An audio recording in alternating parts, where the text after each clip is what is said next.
مہندی کے فنکشن کا انتظام لان میں کیا گیا تھا۔ مہندی چاروں کی اکٹھی کی جانی تھی اور زرمین کے گھر کی جانی تھی۔ سجل کب سے تیار ہو کر بیٹھی ہوئی تھی، مگر معارج کی تیاری ختم ہی نہیں ہو رہی تھی۔ وہ مہندی رنگ کی فراق میں بغیر کسی میک اپ کے بہت پیاری لگ رہی تھی۔ اس نے زبردستی معارج کو شیشے کے سامنے سے ہٹایا اور اس کا ہاتھ پکڑتی ہوئی اسے نیچے لان میں لے آئی۔ اوفو سجل، مجھے پوری طرح سے تیار تو ہونے دیتی، معارج نے اپنا ہاتھ چھڑواتے ہوئے کہا اور بال سیٹ کرنے لگی۔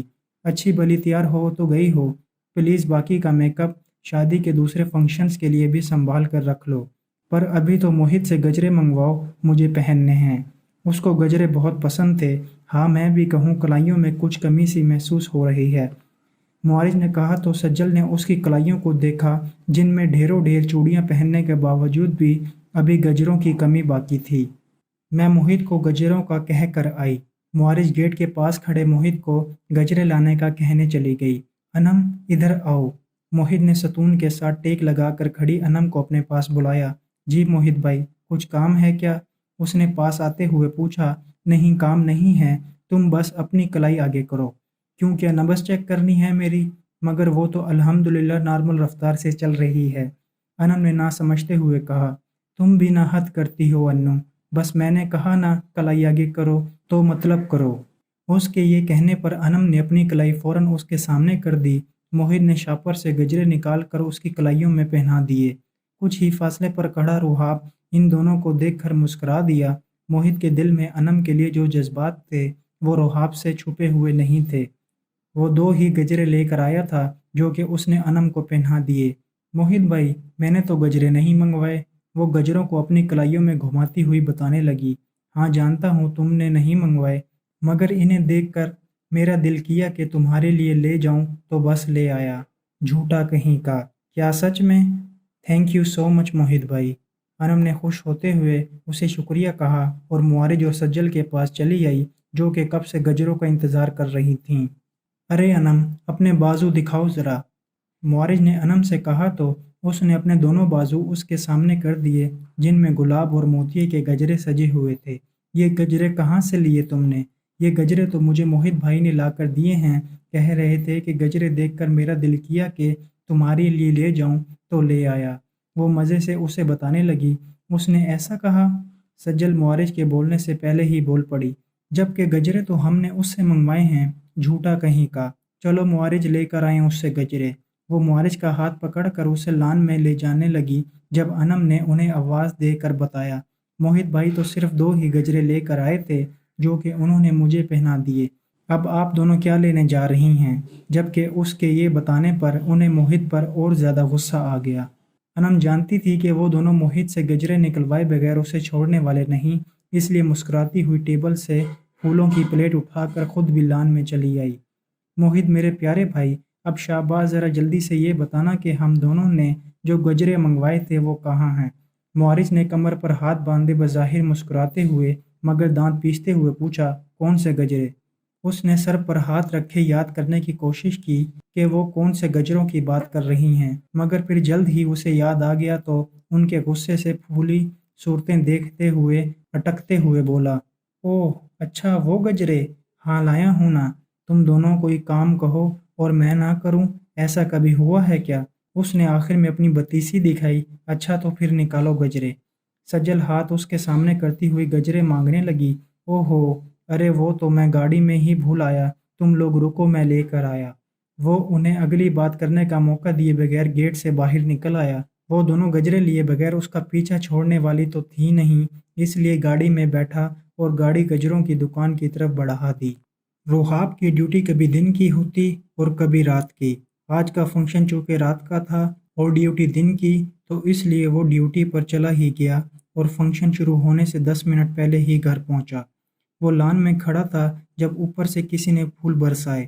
پھولوں کی خوشبو سے اس نے پہلے تو 2 چھینکیں ماری اور پھر نظریں اٹھا کر اوپر دیکھا جہاں سے پھولوں کی برسات ہوئی تھی، اور وہاں اوپر کھڑی سجل مسکرا رہی تھی۔ روحاب کو لگا کہ شاید اس کی نظریں دھوکہ کھا رہی ہیں، کیونکہ سجل اسے دیکھ کر ہمیشہ گھبراتی تھی نہ کہ مسکراتی تھی، اور آج تو مسکرانے کے ساتھ ساتھ پھول بھی برسائے گئے تھے۔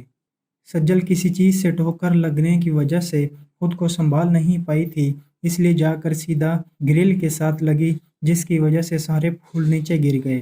اوہ سجل، تم بھی نہ مہمانوں کا ویلکم دروازے پر کرنا ہے نہ کہ ٹیرس پر۔ وہ خود سے ہم کلام ہوتی ہوئی مسکرانے لگی۔ اس نے نیچے دیکھا جہاں کوئی کھڑا تھا۔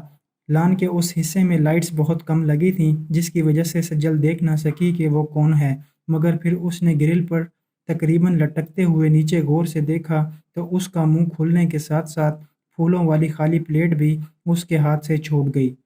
رحاب جلدی سے پیچھے ہوا، کیونکہ اگر وہ پیچھے نہیں ہٹتا تو وہ پلیٹ سیدھا اس کے سر پر آ کر لگنے والی تھی۔ ہائے ربا! پھول گرنے پر تو شاید وہ کچھ نہ کہتے، مگر اب تو بے عزتی پکی۔ اب کیا کروں؟ ہاں ایسا کروں گی، اگر کچھ کہا تو کہہ دوں گی کہ وہ میں تھی ہی نہیں۔ وہ خود کو ریلیکس کرتی ہوئی جلدی سے واپس مڑی اور سیڑھیاں اترنے ہی لگی، تب ہی اس کی ٹکر کسی سے ہوئی۔ سامنے والے نے اسے گرنے سے پہلے ہی تھام لیا۔ اس نے ڈر کے مارے سر ہی نہ اٹھایا کہ کہیں یہ رحاب ہی تو نہیں۔ سجل کیا ہو گیا ہے؟ دھیان سے چلو نا۔ ارے زارون بھائی، آپ شکر ہے آپ ہیں۔ اس نے زارون کی آواز پر سر اٹھایا اور شکر کیا۔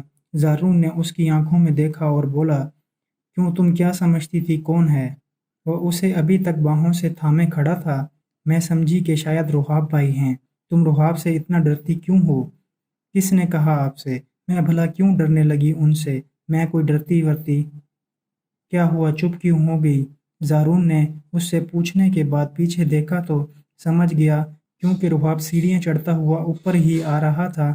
اس نے جو ابھی تک سجل کو تھامے کھڑا تھا جلدی سے ہاتھ پیچھے ہٹا لیے، جبکہ سجل کھڑی سوچ رہی تھی کہ بھاگ جاؤں یا کھڑی رہوں۔ زارون جلدی سے سیڑھیاں اترتا نیچے چلا گیا، کیونکہ فنکشن شروع ہو چکا تھا، بس اسی کا انتظار تھا۔ رحاب اب چلتا ہوا سجل کے پاس آیا اور بولا، لگتا ہے کہ تمہیں مجھ سے کوئی خاص دشمنی ہے، جو کبھی مجھے میٹھا کھلا کر مارنے کی کوشش کرتی ہو تو کبھی میرا حلیہ بگاڑنے کی، کبھی جان بوجھ کر مجھ پر بارشیں برساتی ہو تو کبھی پھول، جبکہ تم جانتی ہو کہ مجھے گلاب سے سخت الرجی ہے۔ اور آج تو تم نے حد ہی کر دی، آج تو سر ہی پھاڑنے والی تھی تم میرا، وہ بھی موٹے کانچ کی وزنی پلیٹ سے، جو کہ سیدھا میرے سر پر آ کر لگنے والی تھی۔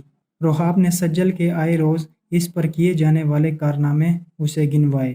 نہیں رحاب بھائی، وہ میں تو نہیں تھی۔ اس نے سوچا سمجھا جو اب اسے سنا دیا۔ اگر مجھے دکھائی بھی نہ دیتا ہوتا تو بھی مجھے معلوم ہی ہوتا کہ وہ تمہارے علاوہ کوئی اور ہو ہی نہیں سکتا، کیونکہ ایسے الٹے سیدھے کام کرنا صرف تمہارے ہاتھوں کو ہی پسند ہیں۔ اب جاؤ جلدی سے نیچے، معالج کب سے تمہیں ڈھونڈ رہی ہے، مگر تم یہاں کام بگاڑنے کے موقع تلاش کر رہی ہو شاید۔ اس کو یاد آیا کہ وہ معالج کو 2 منٹ کا بول کر اوپر آئی تھی اور اب پورے 10 منٹ ہو گئے تھے۔ رحاب کے کہنے کی دیر تھی کہ وہ گرل کو تھامتی سیڑھیاں اترنے لگی، تاکہ کہیں جلدی کے چکر میں وہ گر ہی نہ جائے۔